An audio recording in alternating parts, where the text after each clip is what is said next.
This is the day that you have ordained personally kay Ate Kat at corporately sa iglesyang ito na pinili mo ng iyong Panginoon, sa totoo lang, hindi po namin sukat akalain na magpapabaptize po o meron po magpapabaptize ngayon. Alam po namin na mag-LSS lang po kami, kahapon po ay wala po siya kinakausap, ginagabayan. May mga bagay po siya na sinabi na mga pagkukulang, pero sa mata mo, O Diyos, tinuturuan mo po kami at ginagabayan. And today is another day that we will glorify you. Salamat po sa buhay ng aming kapatid na sinuko niya. It's a public testimony, O God, on how good you are. At tulad po ng aming natutunan, ito na po ang beginning ng kanyang Christian walk, O God. Tulungan po siya na lumalim. Kanina po, Panginoon, nawa ang iyong spirito ang puspos po sa kanya. Ora karasika, kirararahanda. Salamat po for this opportunity, this privilege you have given in this church, O God, na meron po kaming indoor baptism, O Lord. Salamat po for all the glory sa iyo lang po, O Diyos. Today, God, as we baptize you, upo ka muna. Dahan-dahan mo. Try to sit ka, yung stretch out mo yung paa mo. Yan. Kasi immerse.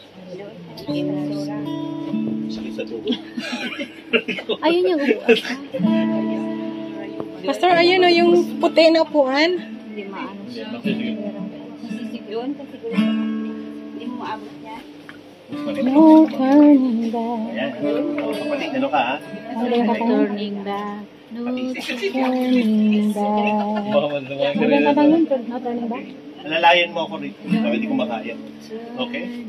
Since, Kat, you have surrendered your life sa ating Panginoon Jesus, that the Lord Jesus is your personal Savior. Siya lang ang way, the truth, and the life. We baptize you in the name of Jesus, in the name of the Father, the Son, and the Holy Spirit. Amen. I have decided to follow Jesus. No turning back. No turning back. I have decided to follow Jesus. No turning back. No turning back.